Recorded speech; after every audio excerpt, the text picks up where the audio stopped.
Chers amis de KTO, bonjour et bienvenue si vous nous rejoignez pour suivre en direct depuis la place Saint-Pierre notre rendez-vous du mercredi avec le Saint-Père pour l'audience générale. 13e audience de cette année à laquelle participent environ 16 000 fidèles.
Nombreux sont les fidèles français présents aujourd'hui, des fidèles venus de Strasbourg, de Juan-les-Pins, d'Antibes, d'Orléans, de Montpellier, de Gap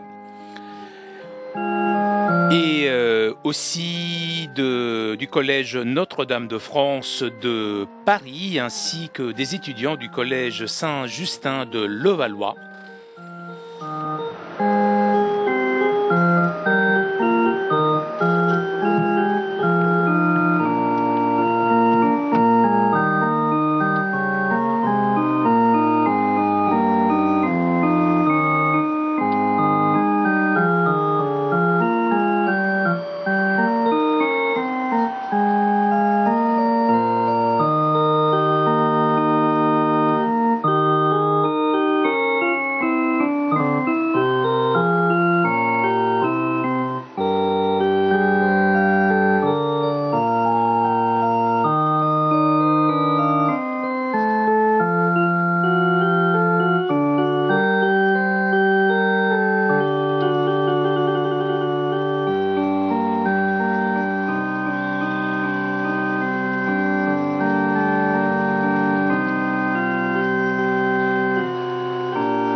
Il Santo Padre dà ora inizio all'udienza generale che introdurrà con il segno della croce e il sera saluto introduite par le signe de la croix et les salutations liturgiques. all'ascolto della sua parola e a ricevere la sua Apprêtons-nous à écouter sa parole et recevoir sa bénédiction.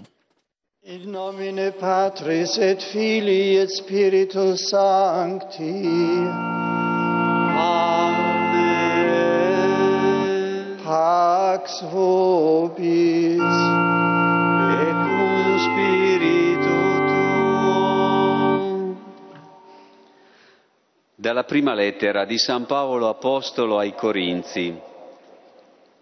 Vi proclamo, fratelli, il Vangelo che vi ho annunciato e che voi avete ricevuto, nel quale restate saldi e dal quale siete salvati, se lo mantenete come ve l'ho annunciato, a meno che non abbiate creduto invano.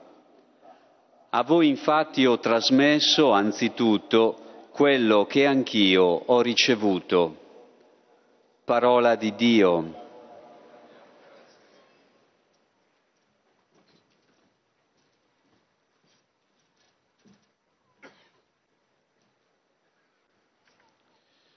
De la première lettre de Saint Paul aux Corinthiens.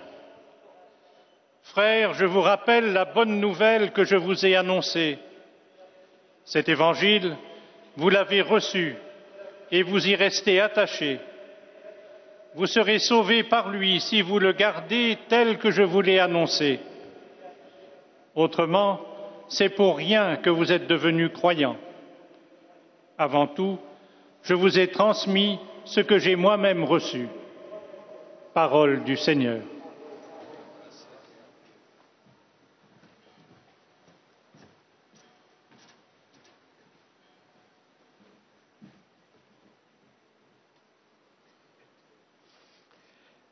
A reading from the first letter of St. Paul to the Corinthians.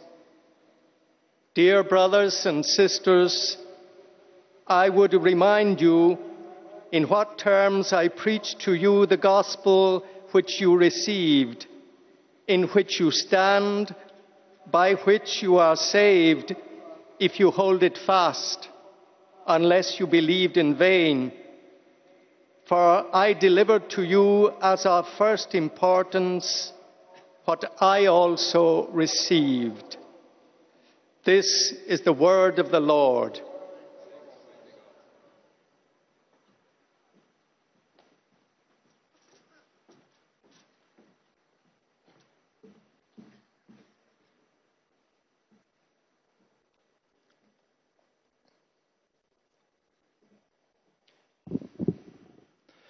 Aus dem ersten Brief des heiligen Apostels Paulus an die Korinther.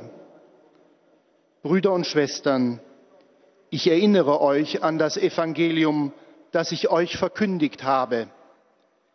Ihr habt es angenommen. Es ist der Grund, auf dem ihr steht. Durch dieses Evangelium werdet ihr gerettet, wenn ihr an dem Wortlaut festhaltet, den ich euch verkündet habe. Oder habt ihr den Glauben vielleicht unüberlegt angenommen? Denn vor allem habe ich euch überliefert, was auch ich empfangen habe. Wort des lebendigen Gottes.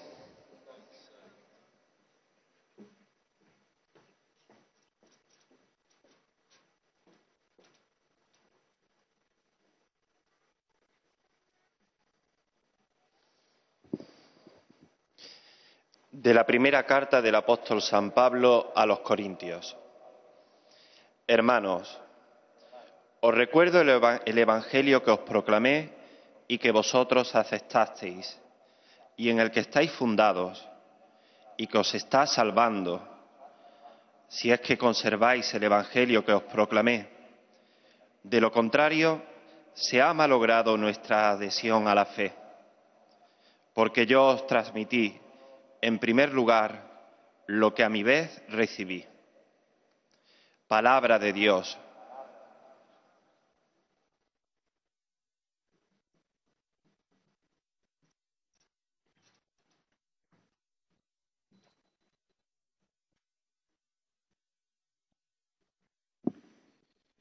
Leitura da primeira carta de São Paulo aos Coríntios. Irmãos, quero lembrar-vos do evangelho que vos preguei e que recebestes, e no qual estáis firmes. Por ele sois salvos, se o estáis guardando tal qual ele vos foi pregado por mim. De outro modo, tereis abraçado a fé em vão. Com efeito, transmiti-vos, em primeiro lugar, aquilo que eu mesmo tinha recebido. Palavra do Senhor.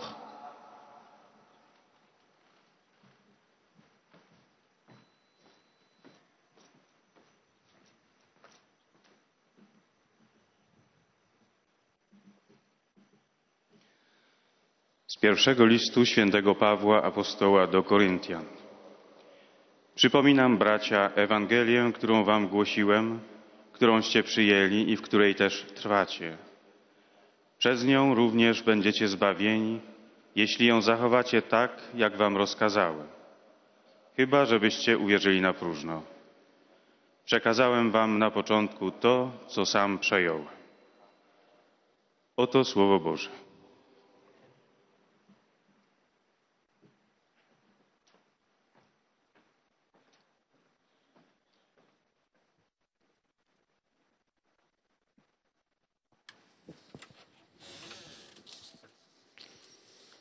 En cette période pascale qui nous conduit à la Pentecôte et qui nous approche aussi aux célébrations de clôture de l'année sacerdotale, prévues le 9, 10 et 11 juin prochain, je voudrais faire quelques réflexions sur le thème du ministère ordonné, m'arrêtant sur la réalité de la configuration du prêtre au Christ tête dans l'exercice des tria numera qui reçoit, c'est-à-dire des trois tâches d'enseigner, sanctifier et gouverner.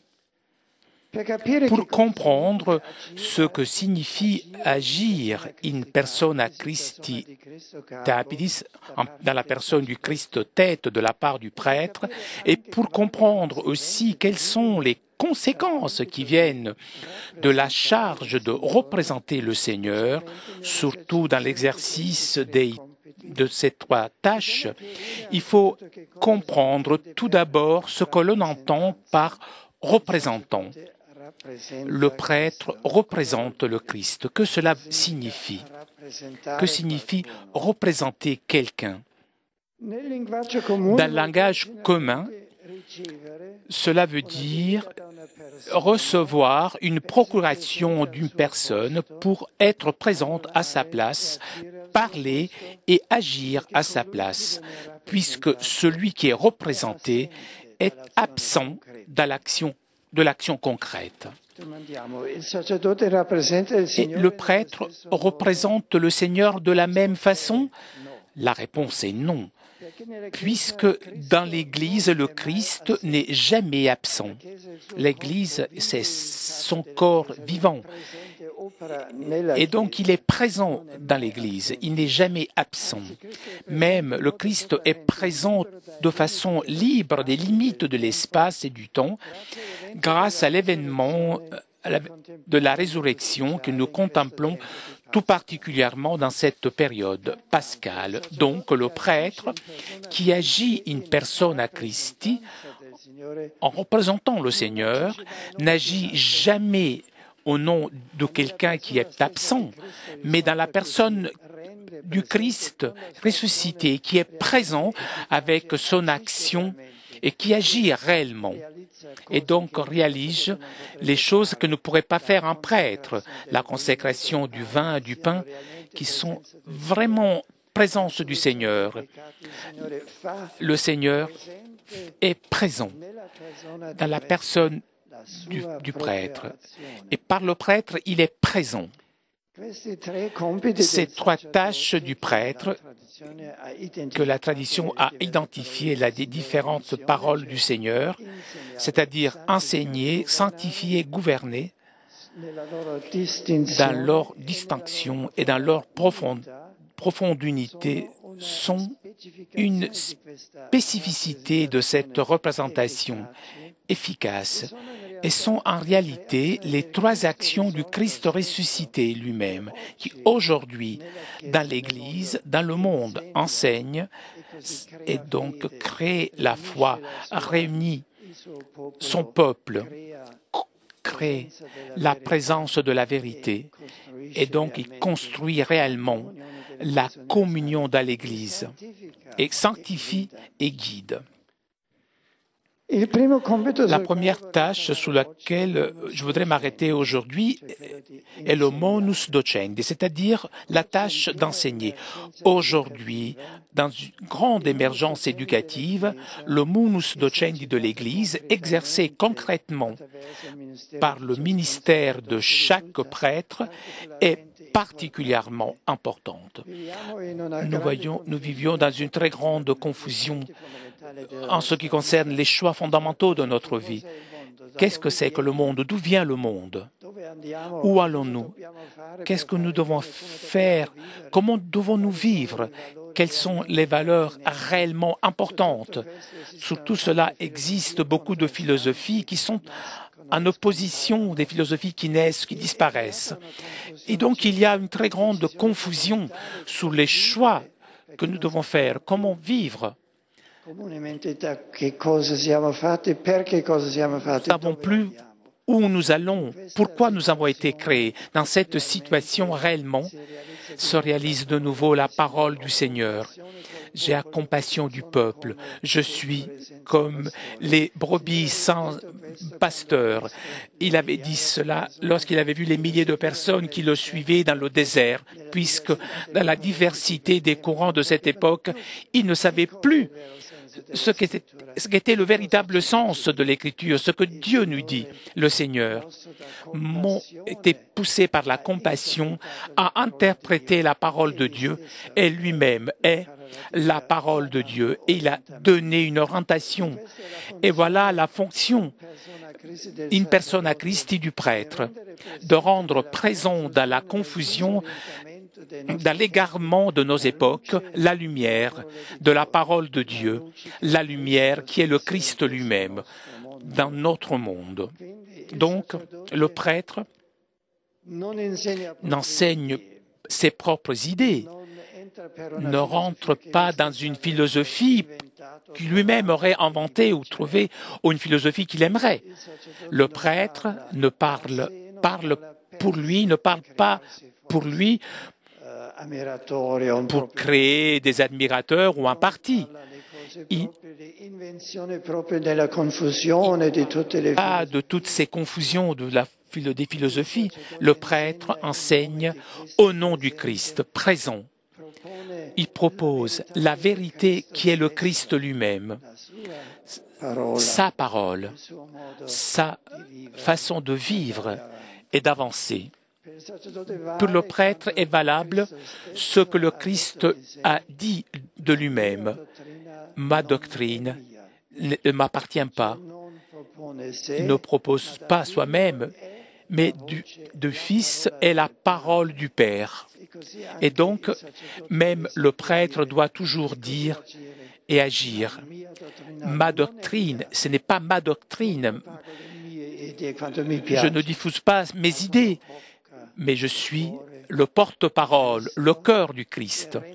Et je rends présente cette doctrine qui a créé l'Église universelle et qui crée aussi la vie éternelle. Cela, ce que le prêtre n'invente pas et ne crée et n'annonce pas ses propres idées, que sa doctrine n'est pas la sienne, mais du Christ, d'ailleurs, ne signifie pas que le prêtre serait neutre, serait juste un porte-parole qui lit un texte qui ne partage moi, peut-être pas. Là aussi est valable le modèle du Christ. Ma doctrine n'est pas la mienne. Cela veut dire, je ne suis pas de moi, je viens de mon Père, je vis pour mon Père. Et donc, dans cette identification profonde, la doctrine du Christ, celle du Père, elle lui-même est un avec le Père. Et le prêtre qui annonce la parole du Christ, ce ne sont pas ses idées. La foi de l'Église, ce n'est pas sa propre idée, doit aussi dire « Je ne vis pas pour moi, mais je vis avec le Christ et pour le Christ. » Et donc, ce que le Christ nous a dit devient ma parole, même si elle ne m'appartient pas. La vie du prêtre doit s'identifier avec celle du Christ. Et donc, la parole, qui n'est pas sa parole, devient aussi une parole profondément personnelle. Saint Augustin, sur ce thème, a dit « Nous, les prêtres, que sommes-nous ? Des ministres, serviteurs du Christ, puisque ce que nous donnons, ça ne nous appartient pas, mais nous le prenons de lui. Et donc nous vivons de lui, parce que nous sommes des serviteurs comme vous. L'enseignement que le prêtre est appelé à offrir, la vérité de la foi, doit être intériorisé et vécu dans un chemin spirituel personnel, de façon à que réellement le prêtre rentre dans une communion profonde avec le Christ lui-même. Le prêtre croit, accueille, essaye de vivre tout d'abord comme lui appartenant ce que le Seigneur a enseigné et l'Église a transmis dans ce parcours d'identification avec ce propre ministère dont Saint Jean-Marie Vianney est témoin exemplaire lorsqu'il dit il a dit, unis dans la même charité, nous sommes tous auditeurs de celui qui est pour nous et dans le ciel, l'unique Maître. Celle du prêtre, par conséquent, souvent pourrait sembler la voix de quelqu'un qui crie dans le désert, mais justement en cela réside sa force prophétique. Ne jamais être homologué ni homologable à quelque culture ou mentalité dominante, mais en montrant l'unique nouveauté capable de réaliser un renouveau profond dans le Christ, c'est-à-dire que le Christ est vivant, que le Dieu est proche et que le Dieu travaille dans la vie et pour la vie dans le monde. Dans la préparation attentive de la prédication des jours de fête, sans exclure les prédications des jours ouvrables, dans l'effort de formation catéchétique, dans les écoles, dans les institutions académiques, et tout particulièrement par ce livre qui n'est pas écrit mais qui est sa même vie, le prêtre est toujours un professeur, enseignant, mais pas avec la présomption de celui qui impose ses propres vérités, mais avec la certitude humble de celui qui a rencontré la vérité et qui a été transformé et qui donc ne peut pas renoncer de l'annoncer. Le sacerdoce, en effet, on ne peut pas le choisir par soi-même. Ce n'est pas une façon pour atteindre une sécurité dans la vie, pour conquérir une position sociale. Personne ne peut se le donner tout seul. Le sacerdoce est une réponse à l'appel du Seigneur, à sa volonté, pour devenir annonciateur, pas d'une vérité personnelle, mais de sa vérité. Chers confrères prêtres, le peuple chrétien demande d'écouter de nos enseignements la véritable doctrine ecclésiale par laquelle pouvoir renouveler la rencontre avec le Christ qui donne la joie, la paix, le salut.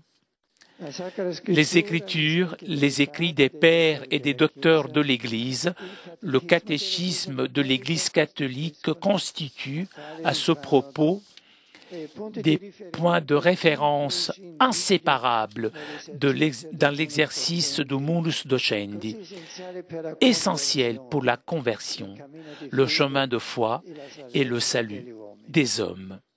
Ordination sacerdotale signifie être immergé dans la vérité, plongé dans la vérité. Cette vérité qui n'est pas un concept ou un ensemble d'idées qu'il faut transmettre et assimiler, mais qui est la personne du Christ avec laquelle et pour laquelle et dans laquelle vivre. Et donc, nécessairement, naît aussi la compréhension de l'annonce.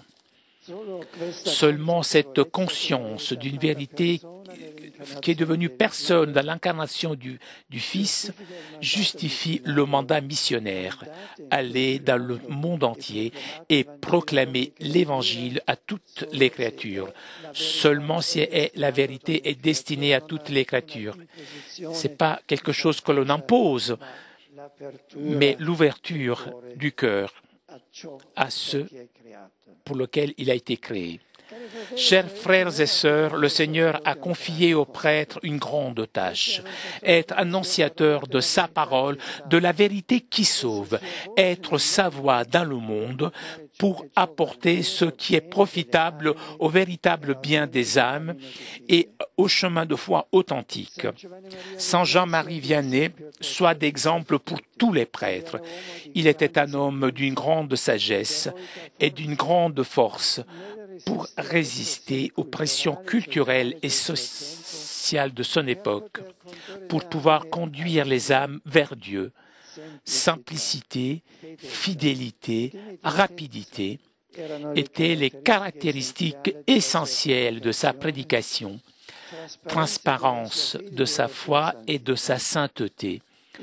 Le peuple chrétien en a été édifié et comme cela arrive pour les maîtres authentiques de chaque époque, le peuple se reconnaissait et reconnaissait la lumière de la vérité et reconnaissait finalement ce que l'on devrait toujours reconnaître chez un prêtre, la voix du bon pasteur. Merci.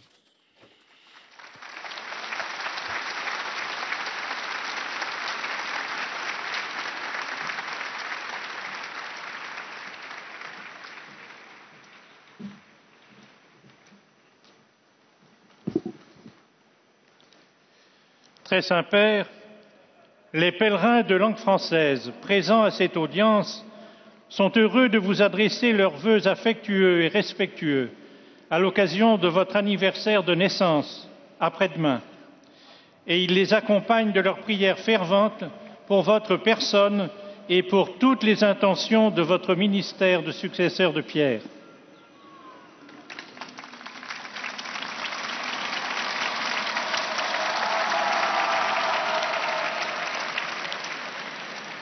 Parmi les groupes venus aujourd'hui, avec les pèlerins individuels ou les familles, sont présents notamment venant de France, le séminaire interdiocésain d'Orléans, accompagné de Monseigneur Faure, évêque d'Orléans, Monseigneur de Germigny, évêque de Blois, et Monseigneur Pansard, évêque de Chartres.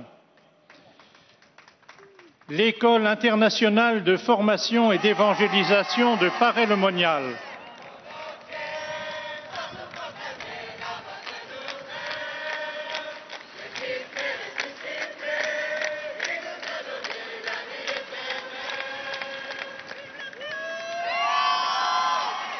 le pèlerinage des jeunes et des adultes du diocèse de Saint-Brieuc et Tréguier, accompagné de l'évêque Monseigneur Fruchot.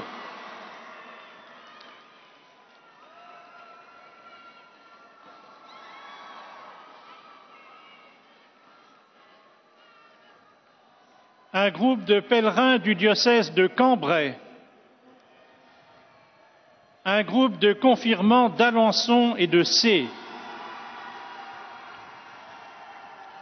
La paroisse Saint-Denis de Bornel et Neuilly,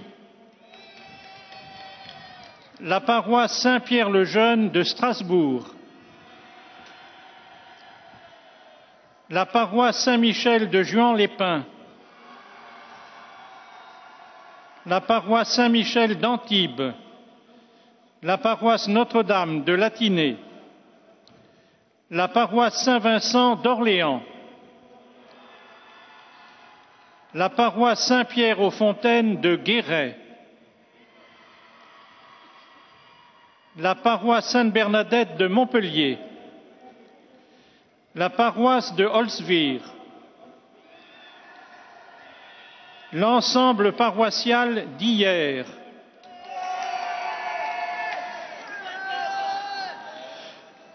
la paroisse Marcel Callot de Flers, un groupe de la congrégation de l'Immaculée Conception, la pastorale des jeunes du diocèse de Gap, la pastorale des jeunes du diocèse de Vannes, l'association des descendants des ouaves pontificaux et des volontaires de l'Ouest,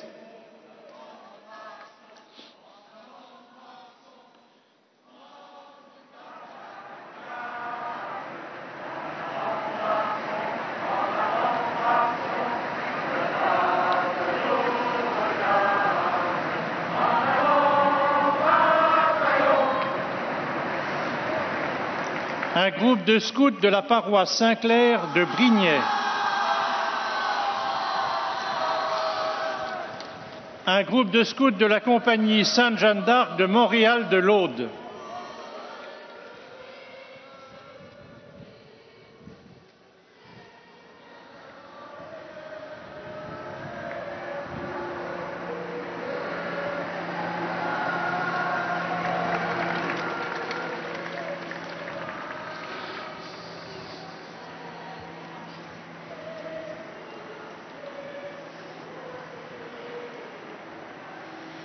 le Collège Notre-Dame de France de Paris, le Collège Saint-Justin de Levallois, le Collège Saint-Joseph de Lectoure, le Collège Sainte-Marie de Saint-André de Cubzac, l'École Sainte-Clotilde de Pau, l'aumônerie du doyenné Val-Ouest d'Orléans, l'aumônerie Saint-Barnabé de Marseille,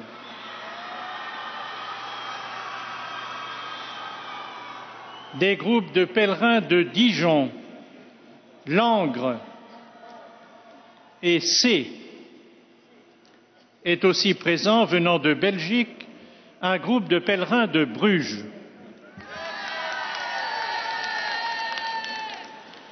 À la fin de cette audience, nous chanterons le Notre Père en latin que vous pouvez trouver au verso de votre billet d'audience. Puis le Saint-Père donnera la bénédiction apostolique. Il l'accorde aussi à toutes les personnes qui vous sont chères, spécialement aux enfants, aux malades, aux personnes qui sont dans l'épreuve. Il bénira également les chapelets et les autres objets de dévotion que vous avez apportés à cette intention.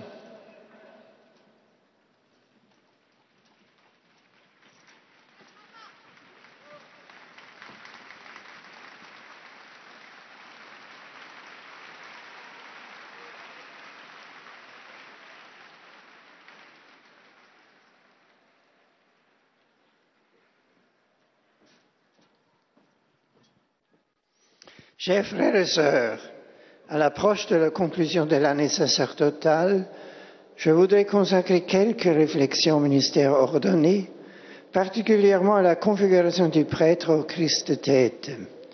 Le prêtre qui agit en représentant du Seigneur n'agit pas au nom d'un absent, mais en la personne même du Christ ressuscité. Les trois charges du prêtre d'enseigner, de sanctifier, de gouverner sont en réalité les trois actions du Christ ressuscité dans son Église. La charge d'enseigner est particulièrement importante. Le prêtre qui enseigne ne propose jamais sa propre pensée. Il indique aux hommes la réalité et la présence de Dieu, vivant et agissant dans le monde. Il annonce tout ce que Dieu a révélé de lui-même, que la tradition a consigné et que le majesté authentique a interprété depuis 2000 ans. Le prêtre doit intérioriser et vivre cet enseignement et ces vérités de la foi dans un intense cheminement spirituel. Il croit, accueille et cherche à vivre en tout ce que le Seigneur a enseigné et que l'Église a transmis. Il est toujours un enseignant avec l'humble et joyeuse certitude de celui qui a rencontré la vérité, qui en a été saisi et transformé, et qui ne peut rien faire d'autre que de l'annoncer. Chers frères et sœurs, le Seigneur confie aux prêtres la tâche d'être des annonciateurs de sa parole, de la vérité qui sauve. Que la simplicité et la fidélité de Saint Jean-Marie Vianney dans cette annonce soient des exemples pour tous les prêtres. C'est avec joie que j'accueille ce matin les pèlerins francophones, en particulier les groupes de jeunes et les paroisses. En ce temps pascal, je vous invite à prier pour vos prêtres et à collaborer avec eux à l'annonce de l'Évangile. Avec ma bénédiction apostolique.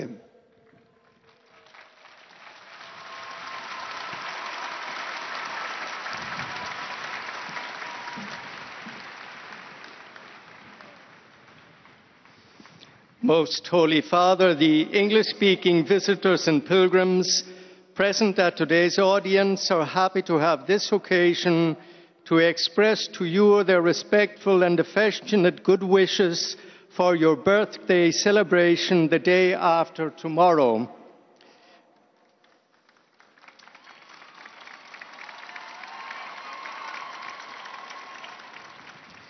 They also wish to assure you of their prayers for your ministry as the successor of Peter. Among those present today are the following groups. From England, students and staff from Dowie Martyrs School, Archdiocese of Westminster. Pilgrims from Carmel College, The Headlands, Darlington. Students and staff from St. Aidan's Church of England High School, Harrogate. From Wales, students and staff from Greenhill School, Tenby. From Scotland, pilgrims from Our Lady of Lourdes Parish, Dunfermline. From Denmark, students and staff from St. Joseph's School, Ringsted. From Finland, students and teachers of the Classical Secondary School in Järvenpää. Also from Finland, a group of Lutheran pilgrims from Oulu. From Norway, pupils and teachers from Skarsvåg Secondary School. From Sweden, pilgrims from the Lutheran Church parish of Wurstorp. From Korea, a group of pilgrims. From Canada, a group from the Canon Law Faculty of St. Paul University, Ottawa. From the United States of America, pilgrims from the Diocese of Fort Wayne, South Bend, Indiana. Pilgrims from the following parishes: Our Lady of Fatima, San Clemente, California; St. Isidore, Bloomingdale, Illinois; St. Patrick, Chicago, Illinois; Our Lady of Grace, Somerdale, New Jersey; a group of patrons of the arts in the Vatican Museum's Florida chapter;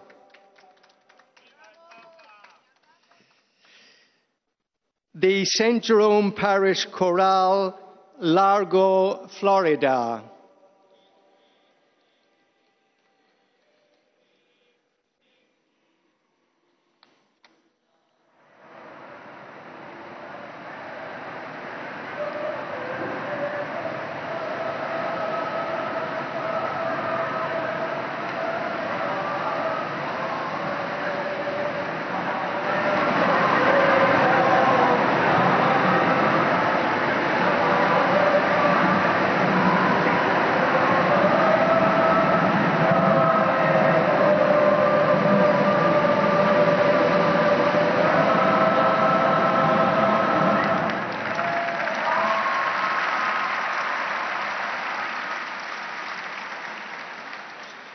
also from the United States of America, members of the Consolata Sisters Mission Guild, Belmont, Michigan, nursing alumni from Loyola University, Chicago, students and faculty from Arcadia University, Glenside, Pennsylvania, students and faculty from Benedictine College, Atchison, Kansas,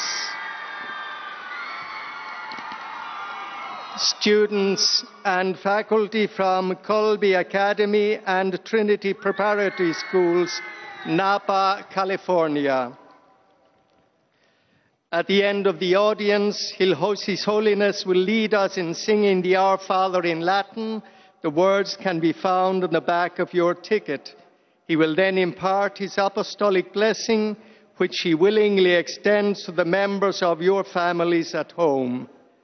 His Holiness also intends to bless any religious articles you may have brought for this purpose, and in a special way, his blessing goes to your children and to your loved ones who are sick.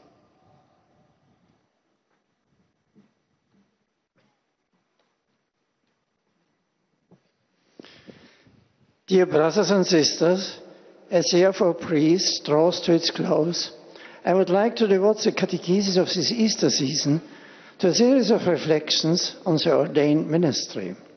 I wish to speak in particular of the priest's configuration to Christ, the head of the Church, through the exercise of the three munera of teaching, sanctifying, and governing. In their ministry, priests act in persona Christi, in the person of Christ. The three munera are in fact actions of the risen Christ, who even today through his priests continues to teach, sanctify, and govern his church.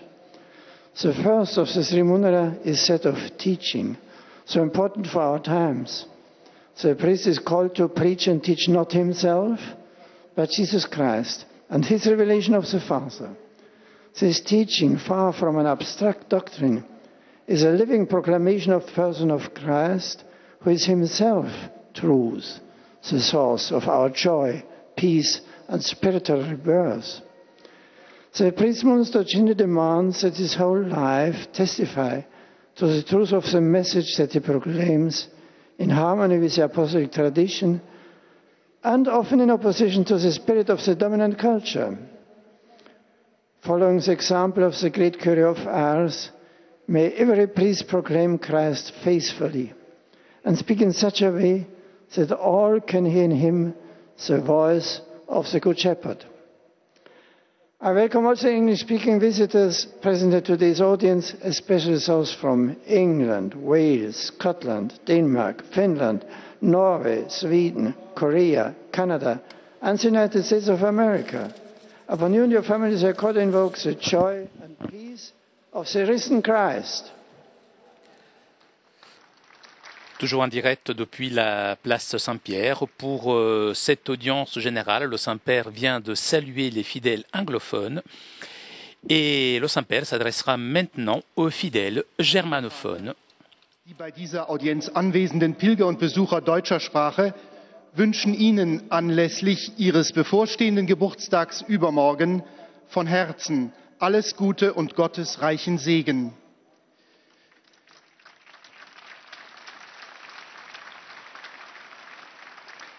Zugleich bekunden sie ihnen, dem Nachfolger des heiligen Petrus, aufrichtige Verbundenheit, Dankbarkeit und Verehrung und versichern sie ihres einmütigen Gebets für ihren apostolischen Dienst als Hirte der universalen Kirche.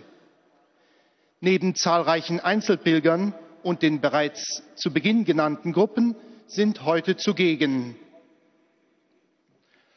aus verschiedenen Ländern Mitglieder des Sternordens, aus der Bundesrepublik Deutschland, Pilgergruppen aus den Pfarrgemeinden St. Bartholomäus Aachen, St. Ursula Augsburg,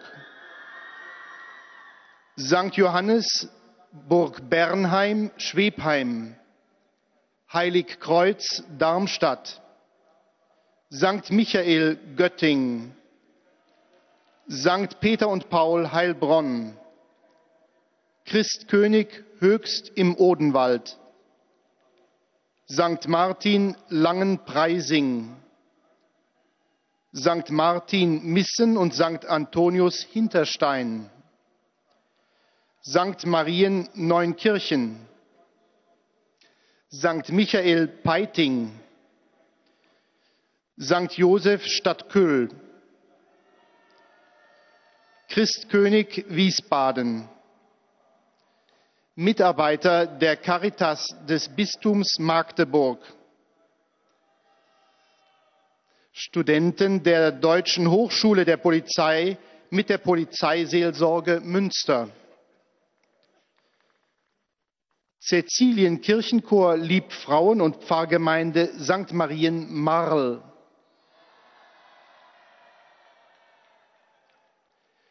Katholische Hochschulgemeinde Heilige Edith Stein Saarbrücken, Teilnehmer der Hörerreise des Bayerischen Rundfunks,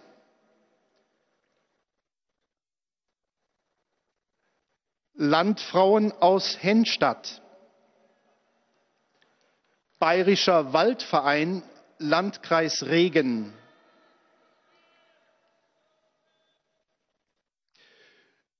Schülerinnen und Schüler sowie Lehrkräfte der Liebfrauenschule Dießen,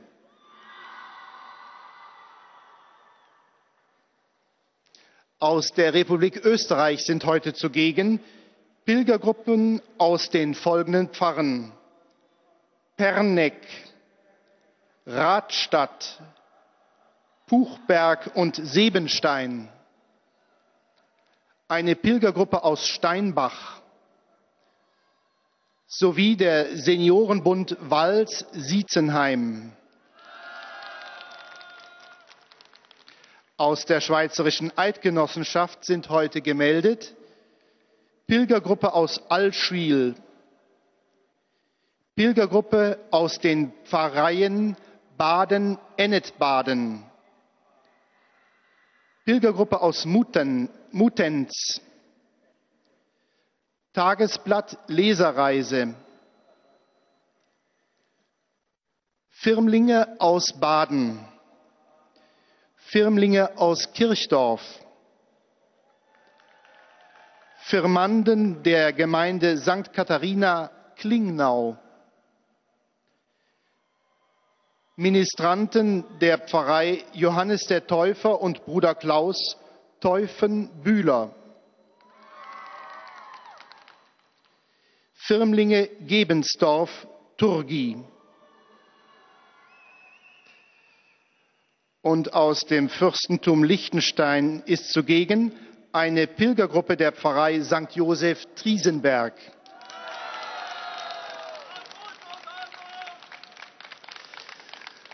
Zum Schluss dieser Audienz singen wir gemeinsam das Vaterunser in lateinischer Sprache. Der Text befindet sich auf der Rückseite der Einlasskarten. Danach wird der Heilige Vater allen Anwesenden den apostolischen Segen erteilen.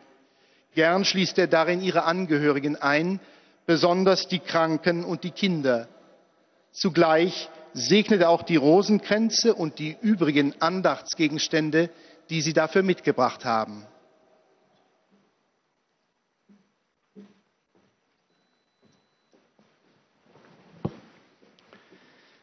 Liebe Brüder und Schwestern, vor dem Ende des Priesterjahres möchte ich in den Katechesen der Generalaudienz noch einmal einige Aspekte des priesterlichen Dienstes mit Ihnen betrachten. Es passt auch gut an die Osterzeit, wenn wir uns daran erinnern, dass der Auferstandene es war, der die Jünger gerufen hat, zu taufen, Menschen zu lehren und zu Jüngern zu machen und dass der Auferstandene ihnen die Vollmacht erteilt hat, Sünden zu vergeben. Aus diesen Auftragsworten des Herrn leiten sich die 3 priesterlichen Dienste her, das Volk Gottes zu heiligen, zu lehren und zu leiten. Heute möchte ich zunächst den Dienst des Lehrens betrachten. Der Priester als Lehrer, das heißt nicht, dass er sich selber in den Vordergrund stellt oder irgendwelche Disziplinen abhandelt, die es gäbe, sondern er stellt sich in den Dienst Jesu Christi, der das Wort der Wahrheit selber ist. Denn die Grundfrage des Menschen ist ja, woher komme ich, wohin gehe ich, was soll ich tun? Und auf diese Grundfragen braucht er Antwort. Und die kann man sich nicht selbst ausdenken, sondern die Antwort muss aus der Wahrheit selbst, muss von Gott herkommen. Christus als das Wort Gottes hat es uns geschenkt und gezeigt. Der Priester verkündet sie. Er steht im Dienst dieser Wahrheit. Er propagiert nicht eigene Ansichten und Meinungen, sondern er ist demütiger Diener dessen, was uns allen gemeinsam ist und uns allen den Weg bereitet. Das bedeutet natürlich nicht, dass er etwas Fremdes sozusagen neutral anbietet, sondern verlangt, dass er innerlich in diese Wahrheit hineinwächst, sich von ihr formen lässt und dass er so das Gemeinsame so weitergibt, dass es auch sein eigenes Leben geformt hat. Das kann mit sich bringen, dass der Priester Rufer in der Wüste ist. Das heißt, dass er gegen die herrschenden kulturellen Tendenzen steht und dass er im Widerstand gegen eingefahrene herrschende Meinungen das verkündigen muss, was eigentlich der Weg des Menschen ist. Und dabei ist dann wichtig, wie ich schon sagte, dass der Priester durch sein Leben selbst zeigt, dass er von der Wahrheit ergriffen ist, dass er nicht sich propagiert, sondern sich von ihr ständig neu kritisieren und umformen lässt und durch seinen Prozess der Demut vor der Wahrheit und des Lebens in sie hinein sie glaubwürdig und vor allem auch gegenwärtig und heute verständlich macht. Der heilige Pfarrer von Ars ist uns gerade in seiner Schlichtheit ein Beispiel. Er hat keine gelehrten Theorien verkündet, aber er hat in die Wahrheit so hineingelebt, dass er sie verstanden hat und dass er sie in ihrer Aktualität zu den Menschen überzeugend zu bringen vermochte. Wenn wir all das bedenken, sehen wir, dass der Herr den Priestern eine große Aufgabe anvertraut hat, hinter der sie immer wieder zurückbleiben, hinter der wir immer wieder zurückbleiben, aber die dadurch nicht aufhört, eine grundlegende Aufgabe für diese Welt zu sein. Jeder Priester soll mit Herz und Mund und in der Heiligkeit seiner Lebensführung der Stimme Ausdruck geben, auf die wir warten, nämlich der Stimme des guten Hirten, Jesus Christus.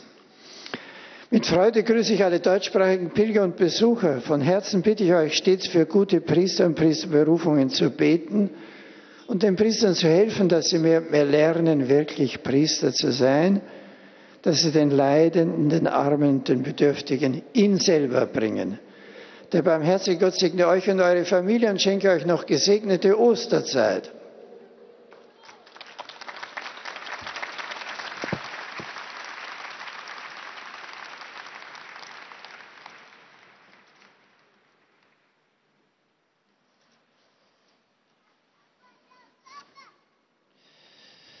Santo Padre, los visitantes y peregrinos de lengua española que participan en esta audiencia desean manifestarle una afectuosa felicitación por su cumpleaños, que celebrará pasado mañana, que acompañan con sus oraciones por su persona y por vuestras intenciones de pastor de toda la Iglesia.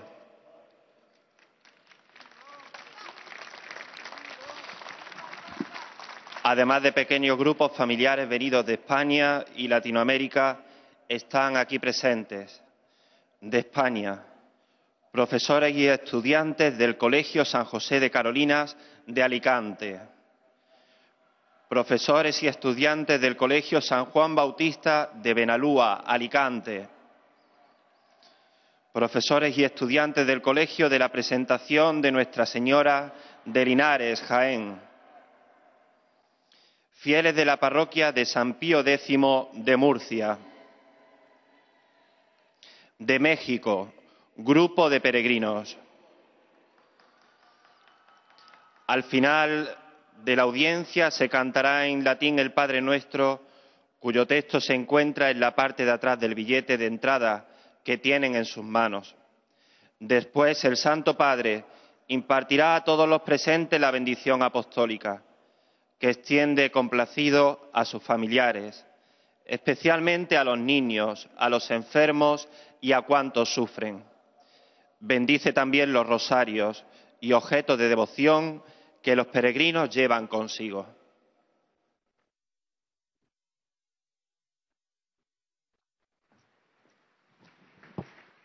Queridos hermanos y hermanas, en el transcurso de este año sacerdotal, me gustaría dedicar todavía algunas reflexiones al tema del ministerio ordenado.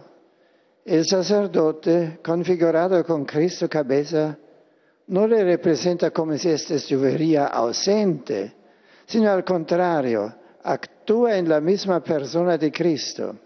De ahí que las tres tareas fundamentales del sacerdote, enseñar, santificar y gobernar, sean en realidad las tres acciones del mismo Cristo resucitado. El munus docenti, es decir, la enseñanza que lleva a cabo el presbítero, no se basa en una presentación de ideas personales, sino que debe anunciar lo que Dios ha revelado de sí, transmitido por la tradición, interpretado por el magisterio auténtico. Estas verdades de fe, antes de nada, deben ser creídas, acogidas y vividas por el sacerdote, para comunicarlas luego por la predicación, la catequesis, la enseñanza académica y sobre todo a través de ese libro no escrito que es la propia vida. El pueblo de Dios necesita escuchar la genuina doctrina eclesial que tiene como punto de referencia la Sagrada Escritura, los escritos de los padres y los doctores de la Iglesia, así como el catecismo de la Iglesia Católica. La ordenación sacerdotal significa estar inmersos en la verdad, una verdad que no es solo un concepto, sino que es la persona misma de Cristo, verdad hecha persona en la encarnación del Verbo. Que San Juan María Vianney sirva de ejemplo a todos los presbíteros. El pueblo cristiano reconocía en él lo que debería reconocer en todo sacerdote, la voz del buen pastor. Saludo a los peregrinos de lengua española venidos de España, México, a otros países latinoamericanos, en particular a los colegios provenientes de Alicante, Benalúa y Linares. Os invito a continuar rezando por vuestros sacerdotes, para que este año sea un periodo de abundantes gracias que les refuercen su configuración con Cristo, cabeza y pastor. Muchas gracias.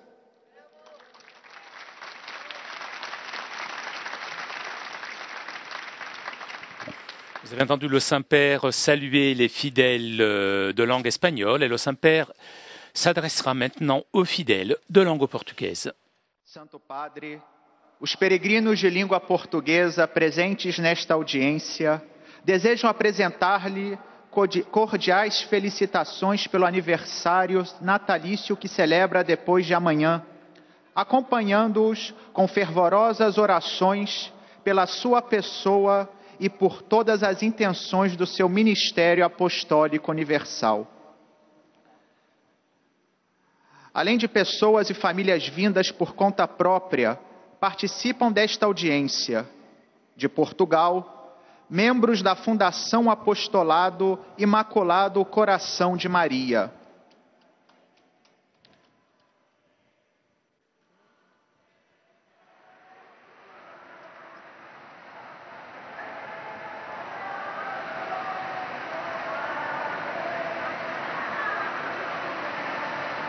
Do Brasil, diversos grupos de peregrinos e fiéis da paróquia Nossa Senhora de Fátima, Sorocaba, São Paulo.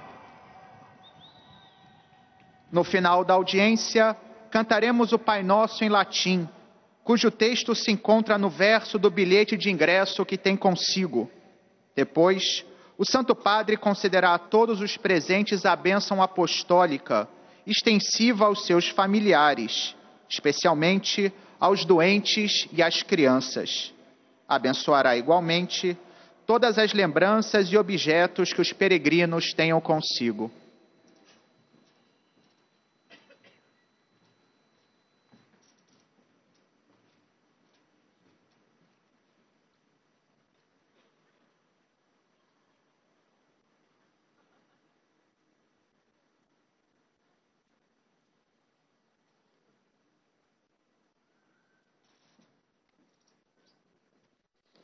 Queridos irmãos e irmãs, no decorrer deste ano sacerdotal, gostaria ainda de dedicar algumas reflexões sobre o tema do ministério ordenado.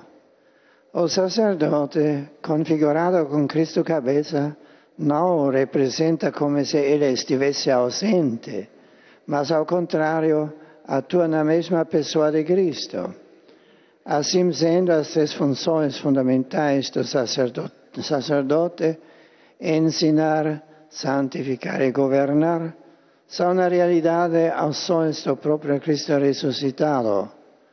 O munus docenti, ou seja, a função de ensinar, deve ser exercido pelo sacerdote não como uma apresentação das suas ideias pessoais, mas como um anúncio daquilo que Deus revelou de si. Estas verdades devem ser, em primeiro lugar, acolhidas e vividas pelo próprio sacerdote. Como efeito, o sacramento da ordem leva o sacerdote a estar imerso na verdade, uma verdade que é muito mais do que um conceito, uma verdade que é uma pessoa, Jesus Cristo. Amados peregrinos de língua portuguesa, sede bem-vindos. A todos saúdo com grande afeto e alegria, de modo especial a quantos vieram do Brasil e de Portugal, como desejo de encontrar o sucessor de Pedro. Desde a minha bênção sobre vós, vossas famílias e comunidades. Muito obrigado.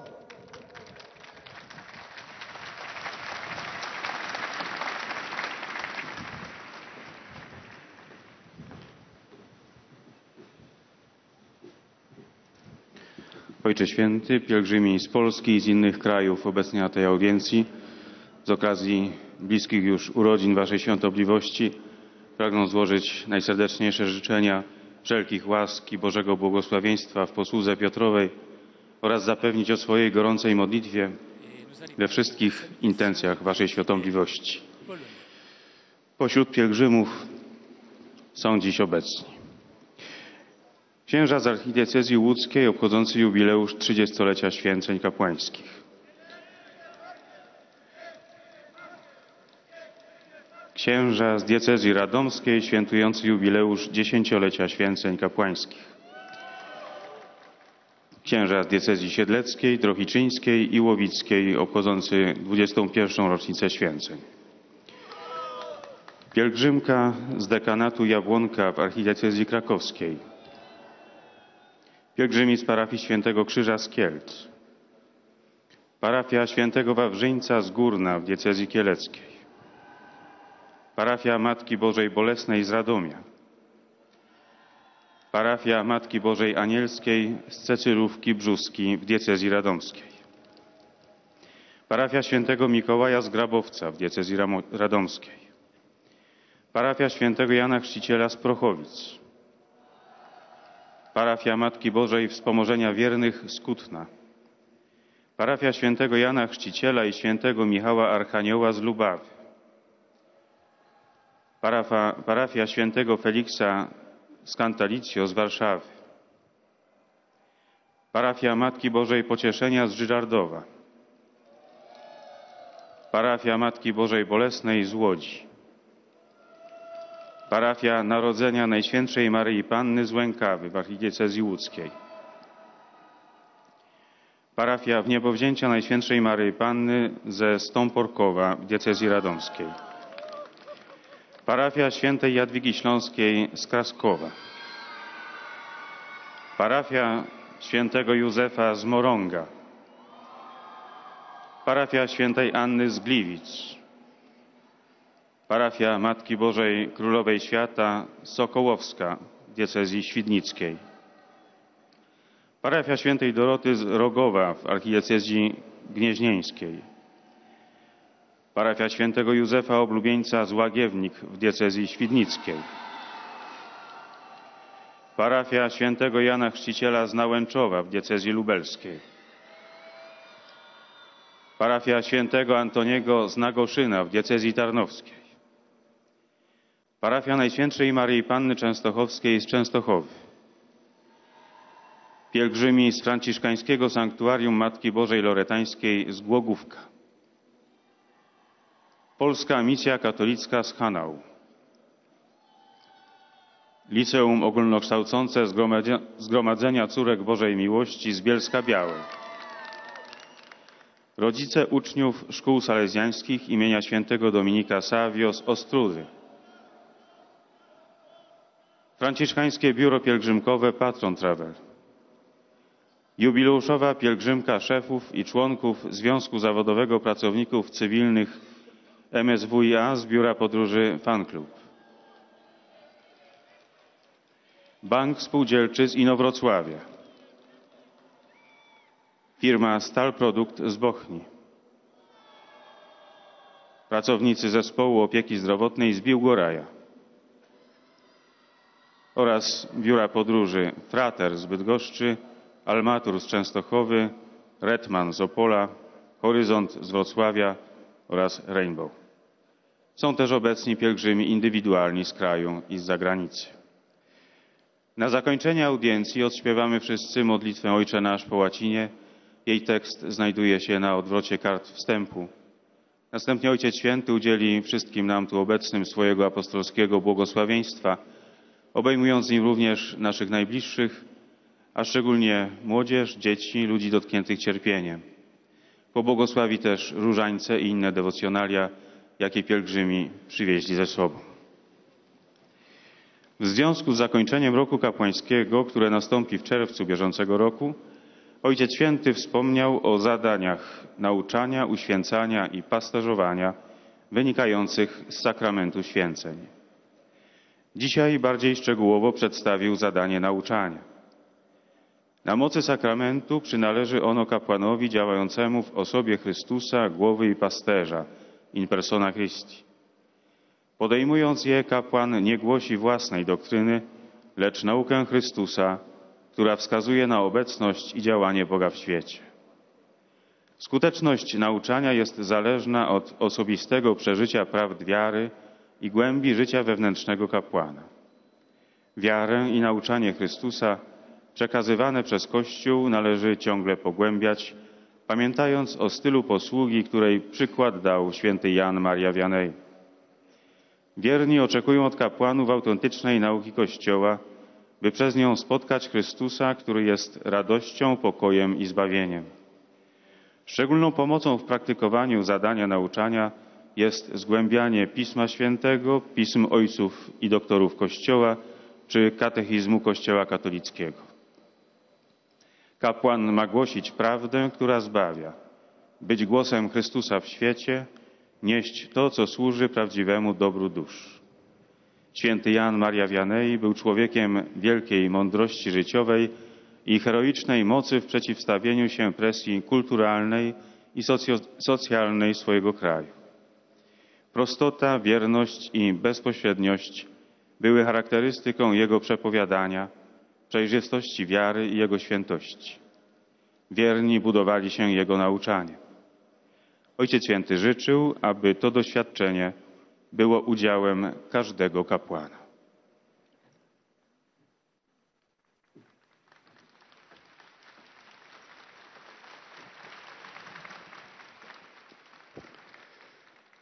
Bracia i siostry Polacy, serdecznie pozdrawiam każdego i każdą. Chacun d'entre vous. Je sais que vous persévérez dans le deuil national après la disparition de votre président et des personnes qui l'accompagnaient. Que le message de Pâques qui nous rappelle que personne d'entre nous meurt pour soi-même, ni vit pour soi-même. Nous vivons pour le Seigneur. Si nous mourrons pour le Seigneur. Dans notre vie, dans notre mort, nous appartenons au Seigneur. Que ce message vous réconforte.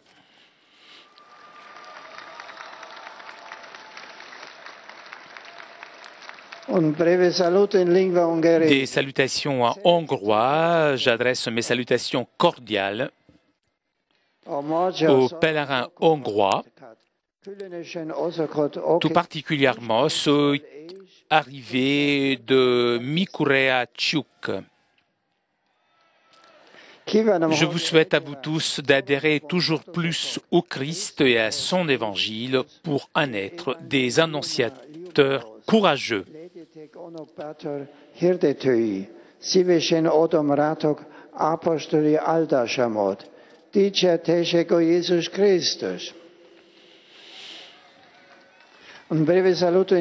Des salutations en croate. Dans le climat de la joie pascale, je salue tous les pèlerins croates et particulièrement ceux venus de la paroisse du Saint-Esprit de Zagreb. La rencontre avec le Seigneur vivant sous le sentier de la vie fasse brûler vos cœurs, afin qu'avec enthousiasme vous puissiez témoigner la foi et proclamer les grandes œuvres de Dieu. Des salutations en slovaque. Avec affection, j'adresse la bienvenue aux pèlerins slovaques et tout particulièrement ceux venus de Nitra, Osada et Senica. Frères et sœurs, je vous remercie de vos prières avec lesquelles vous accompagnez mon service de successeur de Pierre.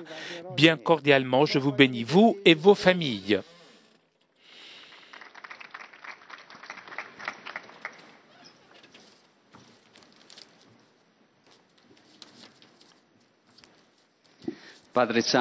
Et nous arrivons maintenant aux salutations des fidèles de langue italienne.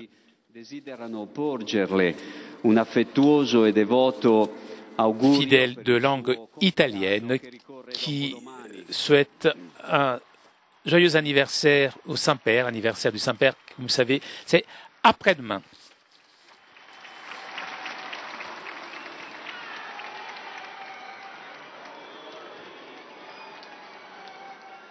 E l'accompagnano con costanti preghiere al Signore per la sua persona e per tutte le intenzioni del suo universale ministero apostolico. Oltre alle famiglie, a quanti sono giunti individualmente, sono qui convenuti da diversi paesi, partecipanti al seminario mondiale dei cappellani cattolici dell'aviazione civile. Et l'on présente les différents groupes, notamment les participants au séminaire mondial des aumôniers catholiques de l'aviation civile. Aumôniers qui participent à un séminaire organisé par le Conseil pontifical de la pastorale pour les migrants et les itinérants. Des étudiants de théologie de l'Université pontificale et les participants au rassemblement du mouvement eucharistique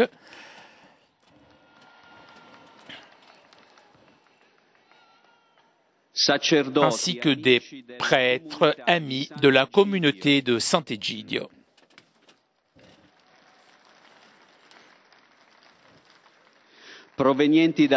Et l'on salue maintenant les groupes venus de la péninsule italienne, notamment le pèlerinage du diocèse de Cessaurunc à côté de Naples, accompagné par leur évêque, Monseigneur Antonio Napoletano. San Giorgio in Groppello Cairoli, Santi Fermo e Rustico in Caravaggio, Nostra Signora di Lourdes in Piacenza, Santa Maria Colonica in Prato, Santi Giovanni Battista e Lorenzo a Signa, Santa Maria del Popolo in Chieti, San Giustino in Città di Castello, Sant'Antonio da Padova in Polignano a Mare, San Giovanni Battista in Parabita, Santa Maria del Popolo in Surbo, Spirito Santo in Brindisi, San Leopoldo Mandici in Massafra, Santa Maria a Pugliano in Ercolano, Santi Pietro e Paolo in Tarsia, Cuore Eucaristico di Gesù in Palermo, San Rocco in Cagliari, San Carlo Borromeo in Torrazza Coste. Sono inoltre presenti Unità Pastorale di Lusia, Cavazzana, Bornio, Parrocchia di Calcinaia,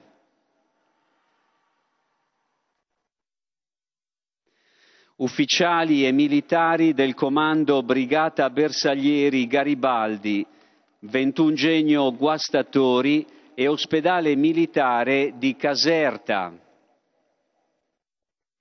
Associazione Paglio delle Dercacie di Velletri. Associazione Marchigiani di Bologna. Associazione Amici di Padre Pio di Rio Nero in Vulture. Associazione Nazionale Polizia di Stato di Città di Castello. Università della Terza Età Carpe Diem di Bitetto.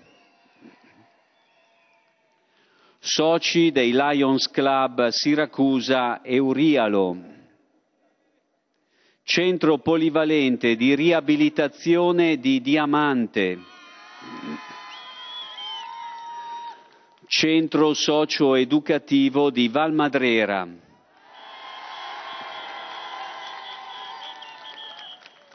Gruppo della Gesci di Genova Pegli. Gruppo Gioventù Dominicana da Bologna. Gruppo Kral Amap da Palermo.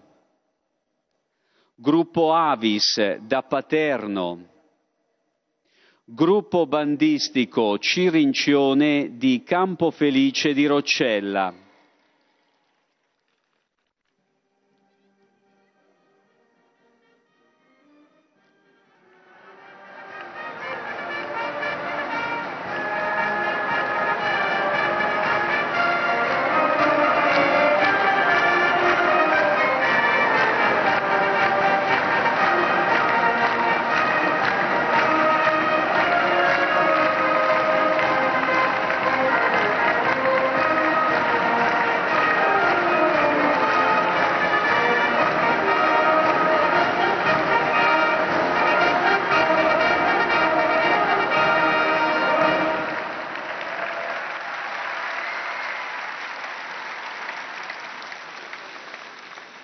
Partecipano i seguenti gruppi di studenti: Scuola San Giuseppe di Bassano del Grappa, Scuola Beata Vergine Maria di Merate, Scuola Santa Maria ad Nives di Genova Pegli,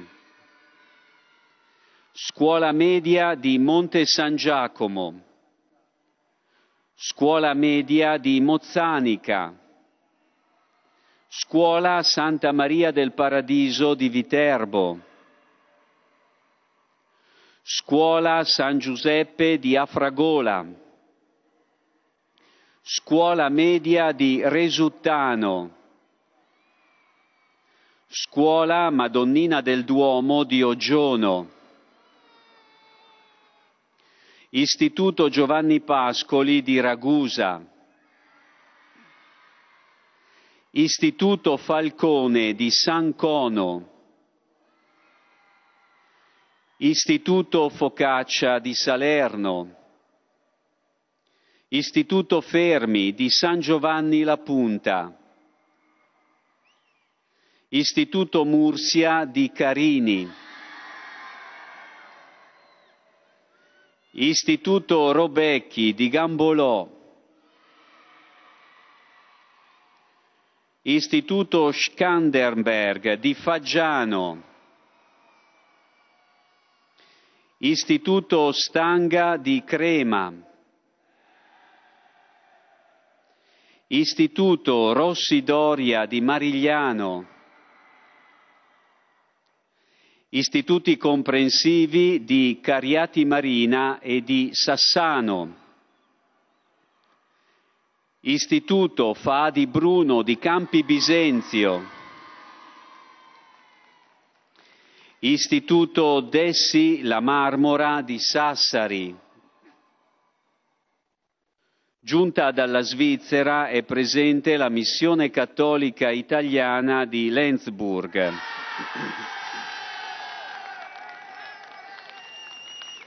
Come di consueto sono presenti numerose coppie di... Et après avoir salué les nombreux groupes de fidèles italiens présents aujourd'hui, l'on salue les jeunes mariés en dernier. Et l'on rappelle qu'à la fin de cette audience, on chantera le Notre Père en latin et à la fin du chant, le Saint-Père accordera sa bénédiction apostolique à tous les fidèles présents. Saint-Père qui adresse sa bénédiction tout particulièrement aux enfants et à tous ceux qui souffrent. Le Saint-Père bénira aussi les objets de dévotion et les objets de dévotion que les fidèles auront apportés avec eux.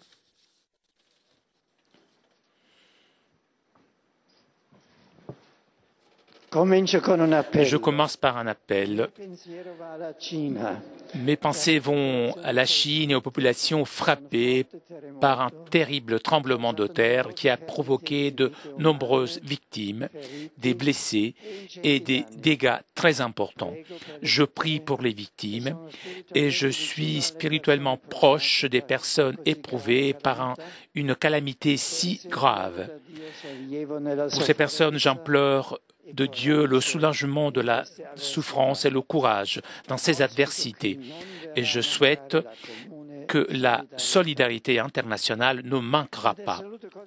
Et je salue cordialement les pèlerins de langue italienne.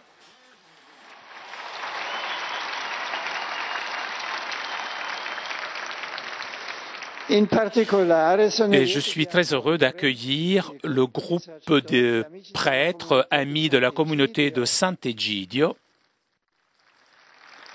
les aumôniers de l'aviation civile venus de différentes parties du monde. Chers frères dans le sacerdoce, j'invoque sur chacun d'entre vous les dons du Saint-Esprit afin que vous puissiez être toujours des témoins heureux de l'amour du Christ. Je salue aussi les participants au rassemblement international du mouvement eucharistique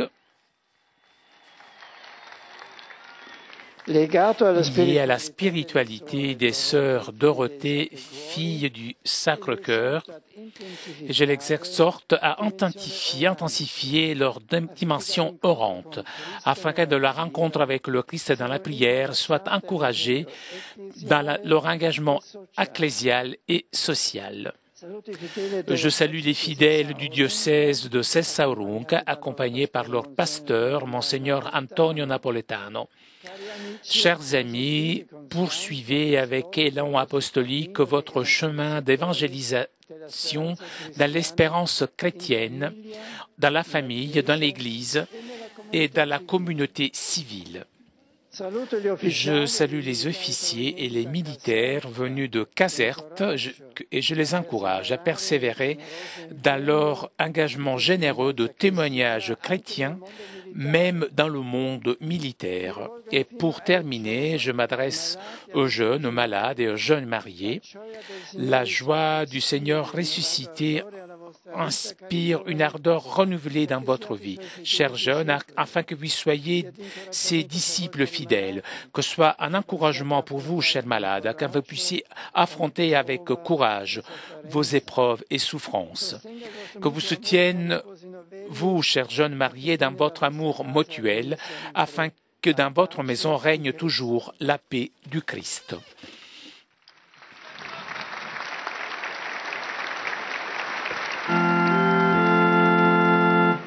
Pater noster, qui es in celis, sanctificetur nomen tuum, adveniat regnum tuum, voluntas tua, sicut in cielo et in terra.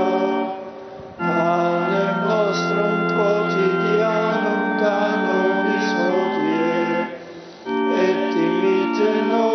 debita nostra, sicut et nos dimittimus debitoribus nostris, et ne nos inducas in tentationem, sed libera nos a malo. Sit nomen Domini benedictum, adiutorium nostrum in nomine Domini, benedicat vos omnipotens Deus, Pater et Filius et Spiritus Sanctus.